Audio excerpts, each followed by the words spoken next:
السلام علیکم سامعین، welcome to my channel voice of Mona. ہماری آج کی سٹوری کا نام ہے ذہنی مریض۔ فرا یونیورسٹی کی اسٹوڈنٹ تھی، بہت ہنس مکھ اور شرارتی۔ ایجوکیشن کمپلیٹ ہونے والی تھی، وہ فوراً ہی امتحانات کے بعد شادی کرنے والی تھی اپنی ہی یونیورسٹی فیلو کے ساتھ۔ اس کا نام ظہیر تھا۔ ظہیر اور وہ 3-4 سال سے اکٹھے پڑھ رہے تھے۔ جیسے ہی امتحانات ختم ہوئے، سب اپنے اپنے گھروں میں بیٹھ چکے تھے، فون پر ہی رابطے تھے، سب سے بات چیت چل رہی تھی۔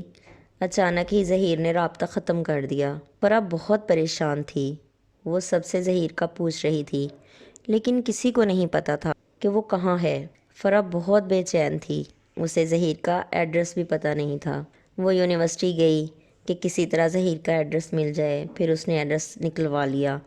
وہ کسی دیہی علاقے کا رہنے والا تھا جو یہاں سے بہت دور تھا۔ اب فرا چپ کر کے بیٹھ گئی، وہ بہت چڑچڑی ہو گئی تھی۔ اسے ظہیر کی عادت تھی۔ پھر 3 ماہ کے بعد اس کا نمبر آن ہو گیا، فرا کا رابطہ ہو گیا۔ اس نے فون کیا، دوسری طرف کسی عورت نے فون اٹھایا۔ فرا نے ظہیر کا پوچھا تو اس نے بتایا کہ ظہیر کا ایکسیڈنٹ ہو گیا تھا، بہت برا، اب ٹھیک ہے لیکن چل نہیں سکتا۔ فرا نے بات کرانے کا کہا۔ اس نے کہا آپ 1 گھنٹے کے بعد کال کیجیے گا۔ پھر خدا خدا کر کے 1 گھنٹہ گزرا۔ صبا نے پھر کال کی، اب کی بار ظہیر ہی تھا۔ وہ اس کی آواز سن کر بے تحاشا رونے لگی۔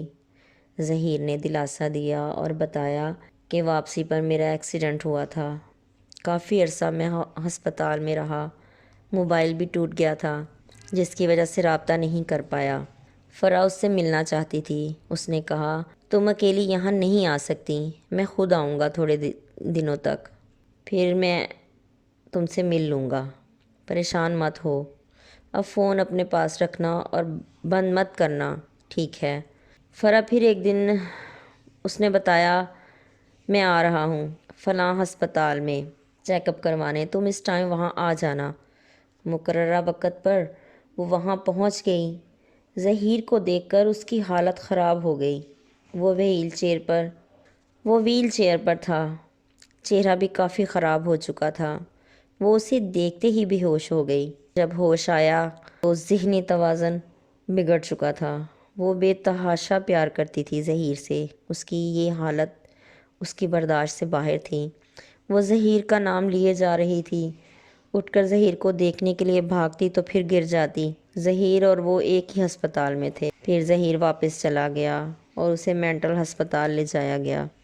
وہ ذہنی مریض بن چکی تھی اور شدید ذہنی مریض۔ ظہیر کو بہت دکھ تھا لیکن وہ بے بس تھا۔ تقدیر نے اسے ایسی مار ماری تھی کہ وہ تڑپ کے رہ گیا تھا۔ پھر کچھ عرصے بعد ظہیر کی ڈیتھ ہو گئی اور فرا بھی اسی دن خود کو کرنٹ لگا کر ختم کر چکی تھی۔ دونوں کی محبت تو سچی تھی لیکن شاید ان کی قسمت میں ملنا نہیں لکھا تھا۔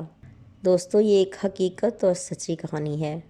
جیتے رہیے، خوش رہیے، ملتے ہیں اگلی کہانی کے ساتھ۔